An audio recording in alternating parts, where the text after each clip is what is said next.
Welcome to 4th and 1. Well, I always got it done, bringing facts about a ton before the rising of the sun. But this ain't me in a shotgun. Matty Ice. This me in front of your TV having a whole lot of fun. Listen here, Peggy. What's up, bud? Who we got today, man? Man, we got Mr. Atlanta on the Iceman. Yes. Nat Ryan, thank you for coming today. Of course. Good to be on with the guys. Hey, listen, man, it's high energy today. You know, we do our little chants. Not little chants, we do our big chants. We kind of get everybody in the kind of the realm. The main reason why I started 4th and 1, Matty Ice, is because I wanted to hold people accountable. Okay. Right? I wanted to make sure that we put the truth first. My first question to you is this. Has all your work been appreciated in Atlanta? The truth. Nothing but the truth. So help you God. Yeah. Starting with the bangers here. No, but here's my thing. Say less. Okay. The short answer is probably no. No. Probably no. But at the same time, you know, I'm proud of what I did and the time that I spent there. I think there was a level of consistency that we provided. The division was a juggernaut. Oh, my goodness. Right? And so, Juggernaut. Yes. At least in my opinion. Bro, you look at the defenses. Yes. You guys playing good defense. You knew it was always going to be physical in New Orleans. I know Tampa, for the most part, wasn't as good, but their defense was legit. Defense was solid. Defense was legit. And defense so we were playing in this tough division. You were playing against Drew Brees. Right. I mean, you knew you were getting the best of the best every time you went out. And I think there was a level of consistency of all three of us at that time in the division. We were at our best at the same time. Correct. And it made it hard. It went from Drew. Yeah. Then it came to me, and then you guys. Yeah. Had the juice. And our biggest thing, it wasn't even necessarily about the NFC championship. It was like, we got to win our division. Correct. If we win our division, that tells us that we're the best NFC, because at that time, NFC South was probably the most competitive division. That's facts. Right? For sure in the NFC, right? Right. If you think about the NFC at that time, the West was, I mean, it was Seattle. Nobody else was really that good at that time. Yeah, the 49ers had a wave, but it wasn't aggressive. Early in your career. The Rams were in the contender. Rams were not very good. But the reason why I asked that question, I'll say this. A native of Atlanta, I went through the transition from the Michael Vick to Matt Ryan. Yeah. And I will say I don't think you do have the measure of respect of the body of work that you did, right? And, of course, it's coming from a biased tongue because I look at it from a fan. I look at it from also the person who hated Matt Ryan or Julio Jones more so. You know what I'm saying? as a person that was my favorite receiver watching still to this day is Julio. And I would just hate to face you guys. But at the same time, looking at the things that you did philanthropically, working with the community, and being an avid person for year in and year out, the expectations in Atlanta as a whole is high. Yeah. People are yearning for just success. And I say no because you deserve your flowers, and I don't think you've gotten your just. Well, I appreciate that. And it was hard. Like, the situation that I came into was difficult. Yeah. You know, because Mike, and I love Mike. I've gotten to know him through the years. Correct. He couldn't have been cooler to me. Yeah. And that meant a lot to me as a player because it was like, okay, you got the blessing. Oh, my from, God. You know what I mean? God. You got the blessing from the guy. And I was like a Mike Vick fan. Yeah. You know, like, to me it was like anybody our age. Correct. You could not have been as big of a fan. So I understood it from that respect.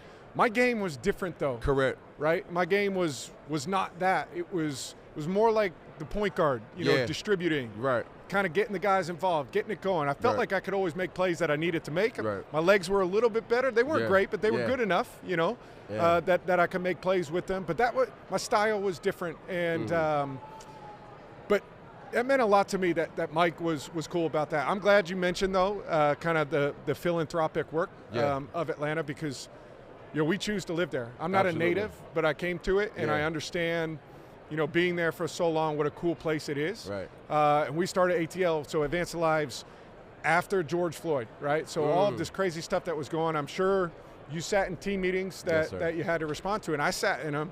And quite honestly, I got from our teammates, we need white players to step up too. Yeah.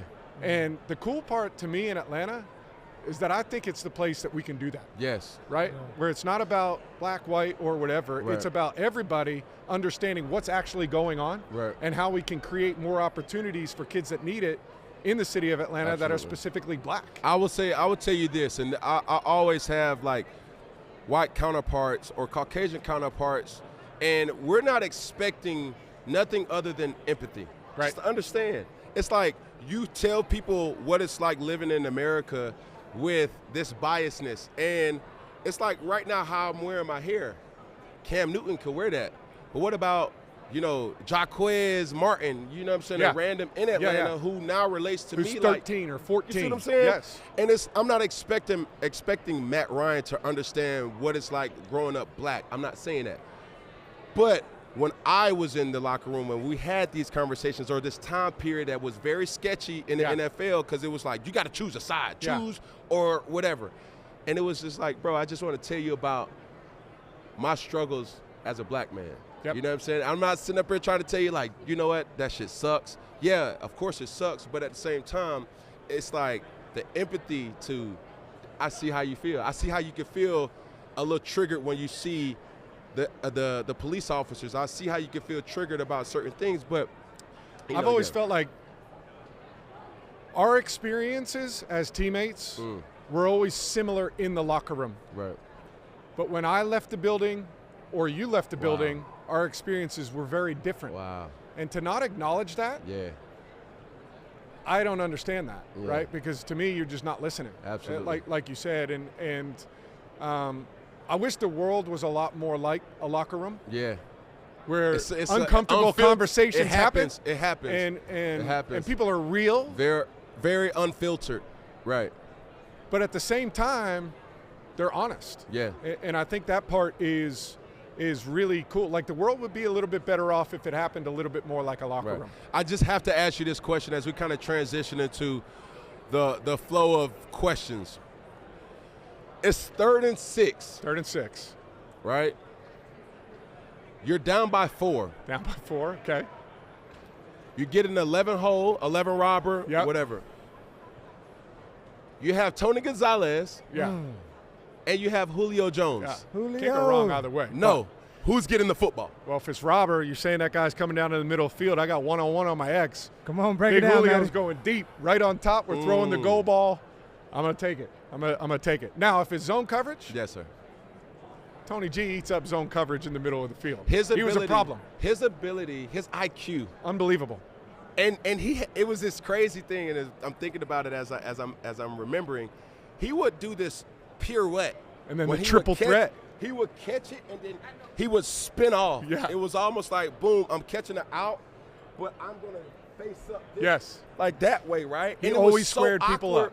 It was so awkward to see, but he would always squeeze an additional like 6 to 8 yards on a sticky route. I'm like, what are we doing here? We used to say it all the time. He was playing basketball. So he would catch this thing, he would face you up, put that thing in the triple threat, and then try and cross you over. And he wasn't that fast. No. And he wasn't that quick. No. But he made people miss. The great tight ends are. The great tight ends are. Peggy, you ready to get into the questionable calls of the week? Yeah, man. Let's go ahead and get into the calls. So how we do this on 4th and 1, we have a more engaging question. Okay. Right? So you answer the question, and we go from there. Can you name the quarterback who was struck by lightning twice? Hint, he started in the Super Bowl. He started in the Super Bowl in the last 20 years. I got no idea. Struck twice. I got no idea. Who got struck by lightning twice? What is it? Hasselbeck. Boston College? Matt Hasselbeck got struck by lightning? Bro. Baston. Crazy. This is crazy. Even with that, I had no idea. Me neither. I should know. Having that year in Boston, how did you endure the weather there, bro? Dude, I didn't know any different. I grew up in Philadelphia, and so it was kind of cold there. Then I got to Boston. It was a different level of cold. But I was young and dumb. Yeah. I had no idea. Then I got to Atlanta, and I wore shorts and T-shirt on a Christmas. Yeah. And I was like, I don't think I'm going back. I'm not going back. No, I kind of like it. Now I'm soft, man. Yeah. It's cold. Bougie. It's cold. I'll tell you what. It gets dark so early, too. Like, that was the thing that would drive me crazy in Boston. The Southeast. Yeah. Next question, what we got? Can you name the three of the top 5 most watched Super Bowl halftime shows of all time? And who performed during the Super Bowl you played in? Ooh. All right. Lady Gaga performed in the Super Bowl I played in. Rah, rah, rah, rah, rah. So, 3 of the top 5 most watched. I'm going to say the Janet Jackson. That's a good one. Justin Timberlake one. It's got to be, right? Maybe it was up there. Janet Jackson. Justin Timberlake. He said. Janet Jackson, Justin Timberlake. That's got to be one of them. I'm going to say. 2-minute drill, Matty Ice. I know. I'll go with Gaga. Go ahead. It might be. That was a crazy comeback. Katy Perry? Lady Gaga was up there. I was at third. She was. Rihanna. Rihanna was good. She was flying all over the place. What I'm saying, I thought Beyonce would have been up there. Beyonce should be up higher. She not? Yeah. That was surprising. You know what's weird about the halftime game, though? It kind of just depends on who's playing in the game. That is true. You know what I mean? That's so it's true. less about I feel like it's less about the performer and more about who was playing in that game. Real Super Bowl question. Yep. What was the biggest takeaway from your Super Bowl that I know for me, I underestimated the halftime. Yeah, it's long. It's ridiculous. Bro, guys changed their uniforms. Yeah. Restretched, it was so long, and I was saying to myself, like, what's happening right now? Yeah. Over the time for me, too, I felt mentally exhausted. Yeah. What was your experience like? The halftime, you're spot on. I mean, they can prepare you for it all you want. Like, we would do these things in practice where we take this break in the middle of practice, but, like, it's just so different. You're so conditioned. Yeah. Like, the halftime in the NFL is fast. Yeah. Adjust, like normal games. Boom. Yeah, maybe, hey, here's the first play we're running. Yeah. Get a Gatorade, whatever, and then you're back out there. So that was crazy. I just felt like the volume of the early in the week, you know, of like doing the media day, doing that stuff, and just like the press conference after press conference after press conference that you have to do, compartmentalizing that. Right. I feel like I did okay, but like that was kind of a time suck and kind of an energy drain where it was like, man. Yeah. So I think the experience factor comes in, like when we talk about Super Bowl experience, to me it's less about playing the game. Yeah. It's more about handling all of the other crap that comes along with it. Yeah. For sure. Man, Matty Ice, my guy, appreciate you, bro. Thank you, man. I have appreciate one question you. real quick.